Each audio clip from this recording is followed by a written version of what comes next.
We're in unique circumstances here. So not to sound too much like a jock right away, I want to talk about a football memory. One of my most memorable times being on this field.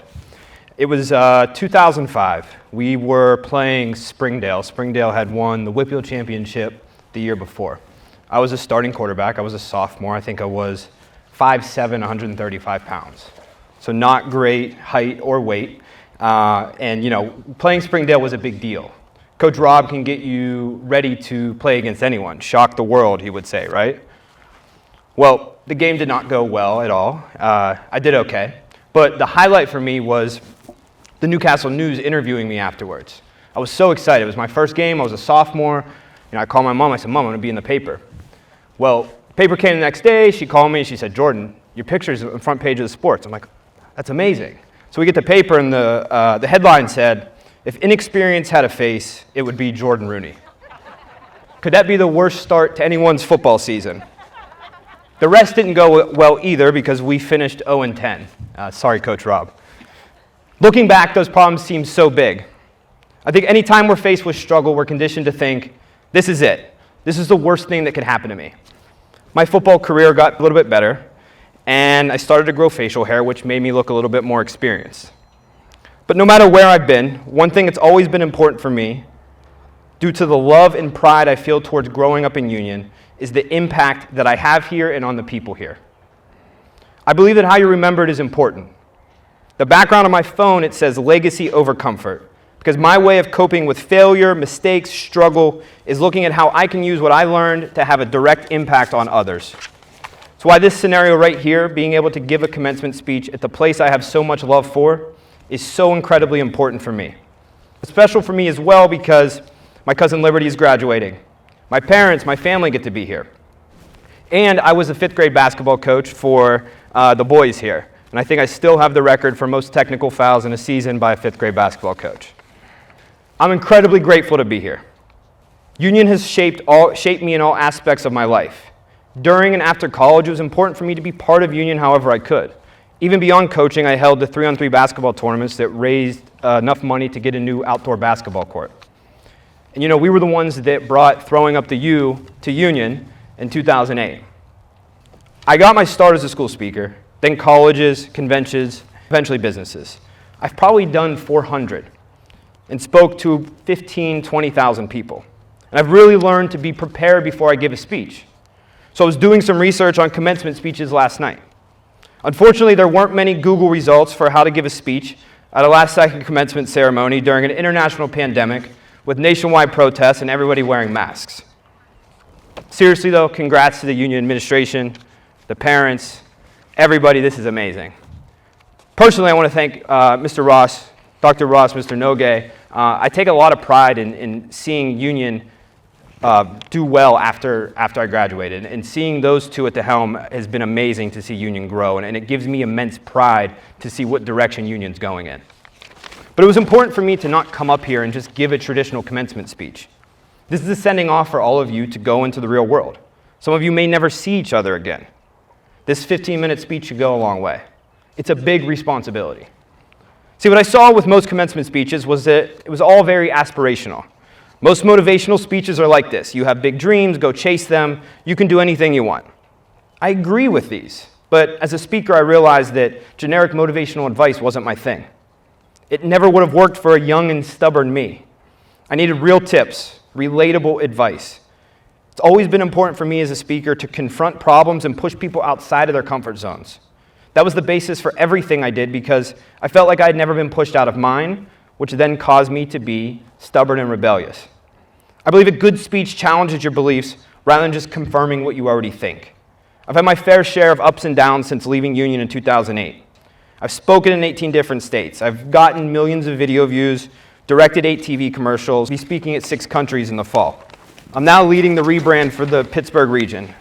My creative agency has 2 employees, both Union grads as well. But my success is not where the lessons are. It usually never is. I've had my fair share of situations where I've had to bounce back. And I'm a firm believer that people will always relate much more to your vulnerabilities than they will your success. You can't have one without the other. You need the struggles to be successful. So I want to share all that I've learned through my struggles and how it's led to success. for my speech to really be effective tonight, you're going to have to let me be vulnerable with you. I made so many mistakes in my life. I've lived a flawed life. I've had grudges. I've failed. I've hurt people. I've been depressed. I've had days where I couldn't get up, where I felt empty. I've been broke. I've been through just about it all. And I was always looking for someone to blame. But so much of it was my own doing. And my life didn't truly change until I realized that I would never be able to control what happens to me, but I could always control how I responded. We don't have bad days because of bad luck. We have bad days because we fail to properly overcome each small problem, and they add up to one big problem. I was always waiting for my problems to let up, and then when it wouldn't, I would feel sorry for myself. I'd love to come right out of the gate and tell you everything's going to be perfect when you leave here, but that's not true. You shouldn't want things to be perfect either. Without struggle, there isn't progress. Here's the harsh truth. No one told me when graduating high school how many friends would go to rehab or how to deal with depression. I think we often overlook the struggle that we all face. We want to believe things are much better than what they are. But if you're not prepared for adversity, it can take over your life. This is something a lot of people won't tell you. You will face struggle. And when it comes, you cannot develop destructive habits. You have to be able to deal with things head on. A problem gets harder to deal with as you continuously look for ways to not think about it or do things to take your mind off of it. And if you do find yourself in a good place, seek out others who could need you there for them. I look back and I always feel that I could have done more to reach out and say hey, or take people to lunch, or tell people sorry sooner than I actually did. The most important advice I wish someone would have given me is that it will get harder. Your problems will get bigger. But as your problems get bigger, so does your ability to overcome. And that should excite you, not scare you. When we look at our society, some people do have it better than others. Some are more privileged or have more connections. But I think it's important to remember that the world is never going to owe you one. Failure isn't going to look at you and say, it seems like you've had a tough life. Let me take it easy on you. You will never achieve anything great by feeling sorry for yourself. Spend your efforts learning how to overcome, adapt, and think through your problems. Realize that whatever you go through is preparing you for whatever comes next. I know you didn't have an ideal ending to your senior year, but I will tell you, it has allowed you to be more prepared than any other graduation class before you. No one else will ever face anything that will test you in the way that this did. Beyond struggle, I'm here to tell you that you will too make mistakes. You will mess up, and people will be there to judge you when you do. And if you want people to like you, then never go after anything. And if you want people to never talk bad about you, then never put yourself out there. Your growth will always make insecure people feel threatened. You are not to be defined by your mistakes. You're not your past. You are how you respond and how you learn and use it for good. What I've learned through personal experience is people will always want to remember you by your past because focusing on your progress will show them how little they've actually grown. Do not conform or be afraid to be different. It's okay to not be for everyone. It allows you to have much more of an impact for those that can most relate to you. And not only will people judge you, people will doubt you. Not to mention if you're trying to do something tough or something no one's ever done before. I remember my first time trying to get out and speak. I met with a business owner, a local business owner, and I said, I want to be a speaker. I saw that he had done like 20 speaking appearances.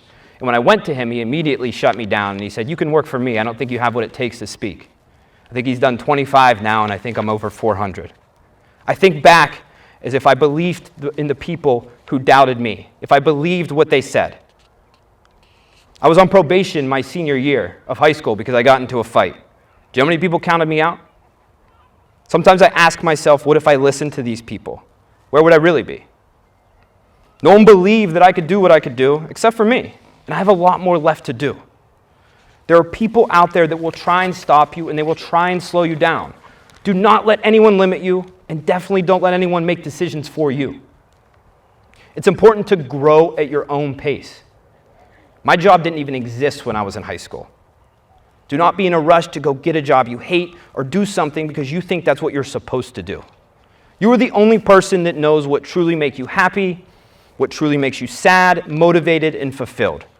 So I'm not sure how someone else's opinion could ever change what you do because they have no idea what you're capable of.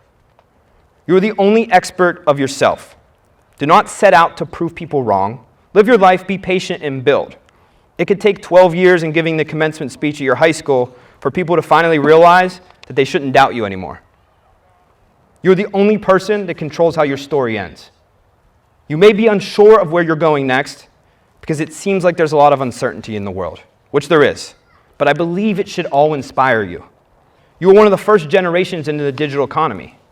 The digital age means new jobs, platforms, and social norms. And where there's change, there's innovation. The world evolving is an advantage for those who are open-minded, eager to learn, and ready to explore and create. Your age is your power. There's a new way of doing things, and no one can tell you what to do next because it doesn't exist yet. This is a pivotal moment in not only your lives, but in society, and you have an opportunity to ask yourself, how do I want to be remembered? Do you want to be a spectator, a bystander, a complainer, someone that yells out, hey, someone should do something?